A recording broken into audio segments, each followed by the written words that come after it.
3 साल तक तो आप फील्ड से गायब रहे कि बहरागोड़ा आप छोड़ दिए थे और अब फिर से चुनाव आया है, इसलिए आप तरह तरह के आरोप लगाना शुरू कर दिए, खासकर स्थानीय विधायक को लेकर। 3 साल तक बहरागोड़ा में मेरी गतिविधियां थोड़ी कम दिखी, जिले के अन्य प्रखंडों में ज्यादा दिखी, वो मैं भी स्वीकार करता हूं, क्योंकि मुझे भी ये लगता था कि बहरागोड़ा की जनता को जो एसी बंद और कम ऑन करने का फर्क आपको मैंने बताया, वो फर्क बहरागोड़ा क्षेत्र की जनता समझे। 3 सालों में आज बहरागोड़ा की पहचान पूरे राज्य में गौ तस्करी, टेंडर मैनेज करने वाले विधायक का क्षेत्र, लकड़ी चोरी, ओवरलोडिंग ट्रक्स के आवागमन, गैस कटिंग समेत कई आपराधिक गतिविधियों के चलते जो परिचय बना है, इसका एहसास बहरागोड़ा की जनता को अब हुआ है। जमशेदपुर में सारे कॉन्ट्रैक्टर्स ने मिलकर इंटरव्यू दिया था यहाँ मीडिया को कि ये चंद विधायक हैं जो कहते हैं बिना पैसे दिए हम शिलान्यास करेंगे ही नहीं। बाकायदा नाम लेकर बहरागोड़ा के विधायक का उन्होंने कहा था। मैं झारखंड मुक्ति मोर्चा का ही सदस्य था, जब मैं विधानसभा का सदस्य था, वहां से उसी झामुमो में रहते हुए मैंने बहरागोड़ा की पहचान को ब्रिटेन के पार्लियामेंट और व्हाइट हाउस तक पहुंचाया था। मैंने प्रतिनिधित्व किया था झारखंड का। नमस्कार, सुशल संवाद में स्वागत है। मैं शशि भूषण।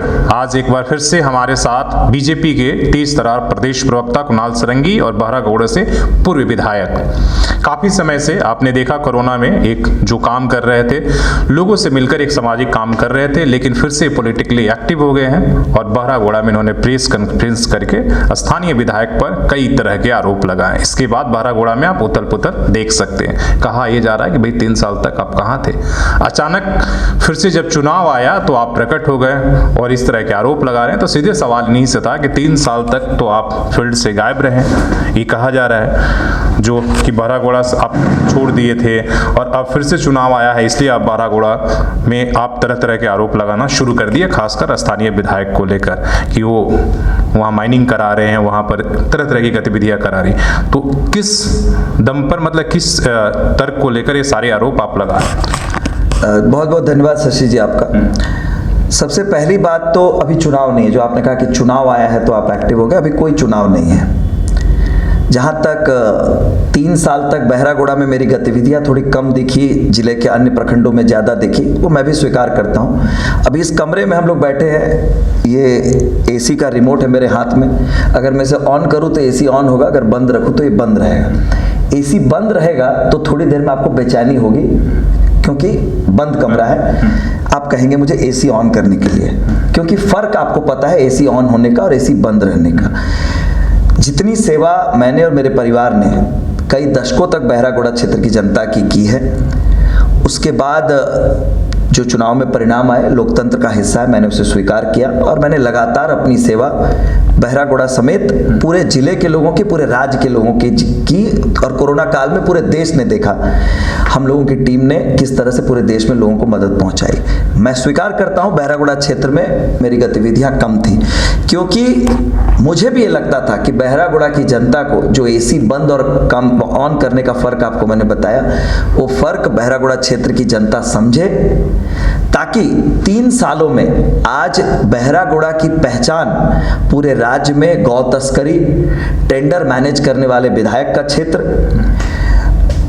लकड़ी चोरी, ओवरलोडिंग ट्रक्स के आवागमन, गैस कटिंग समेत कई आपराधिक गतिविधियों के चलते जो परिचय बना है, इसका एहसास बहरागोड़ा की जनता को अब हुआ है।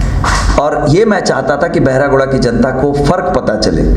और अब जब मैंने प्रेस कॉन्फ्रेंस किया है और उनकी इन गतिविधियों पर अपनी वक्तव्य को रखा है, लोगों को जानकारी दी है, तो घमासान मचा हुआ है। और वो लोग आज प्रेस कॉन्फ्रेंस करके मुझे आरोप सिद्ध करने की बात कर रहे हैं, जिनके पास खुद प्रमाण मौजूद है। जब रांची में टेंडर मैनेज करने गए माननीय विधायक जी गाड़ी पर बैठकर भाग रहे हैं और मीडिया उन्हें पकड़ती है, वो वीडियो तो सोशल मीडिया पर उपलब्ध है, उसका लिंक आपके माध्यम से भी मैं उपलब्ध करा सकता हूं या ऐसे भी मिल जाएगा। जमशेदपुर में सारे कॉन्ट्रैक्टर्स ने मिलकर इंटरव्यू दिया था यहाँ मीडिया को कि ये चंद विधायक हैं जो कहते हैं बिना पैसे दिए हम शिलान्यास करेंगे ही नहीं। बाकायदा नाम लेकर बहरागोड़ा के विधायक का उन्होंने कहा था। तीसरी बात, स्पेशल ब्रांच ने अक्टूबर के महीने में ही 2022 में जमशेदपुर के एसएसपी को पत्र दिया। 6 नाम उसने गिनाए जो लोग प्रतिदिन 150 ट्रैक्टर से ज़्यादा के अवैध बालू के खनन में संलिप्त हैं, और उन सभी नामों को आप देख लें, विधायक के खून के रिश्तेदार हैं और जो हमेशा उनके इर्द गिर्द रहने वाले लोग हैं वो नाम है, जिसकी सूची एक प्रमुख अखबार ने पहले पन्ने की खबर पर के छापी थी। तो ये तमाम सबूत हैं, बहरागोड़ा की जनता के समक्ष मैंने रखने का प्रयास किया है। और जो सत्ताधारी दल में होने के बावजूद अपनी विधायक निधि के अलावा राज्य सरकार की एक महत्वपूर्ण योजना गिनवा दें जो इनके प्रयास से उस क्षेत्र में लागू हो पाई हो, जबकि पहले के जितने भी विधायक रहे उनके कार्यकाल में बहरागोड़ा की पहचान एक शिक्षित, एक प्रोग्रेसिव क्षेत्र के रूप में पूरे राज्य में स्थापित हुई थी।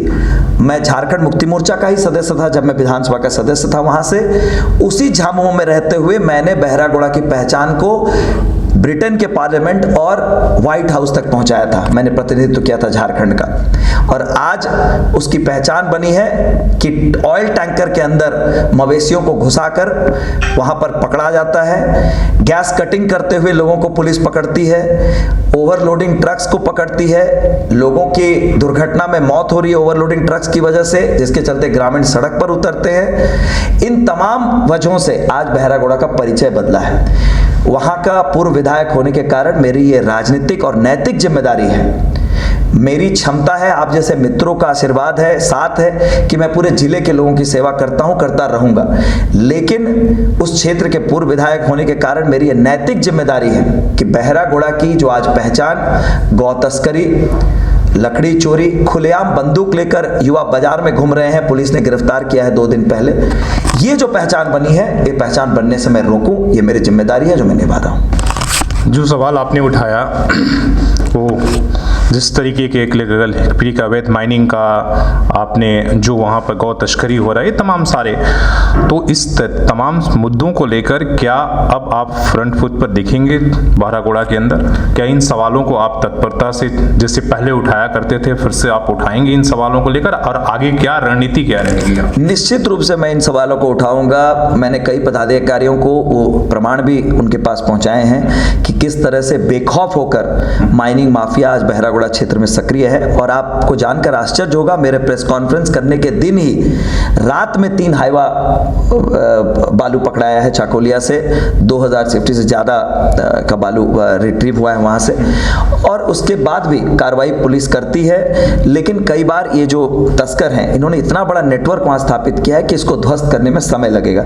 लेकिन जनजागरण के माध्यम से क्षेत्र की जनता को साथ में लेकर हम इसका विरोध खुले तौर पर करेंगे और आने वाले समय में इसको नेस्तनाबूद करने का काम करेंगे।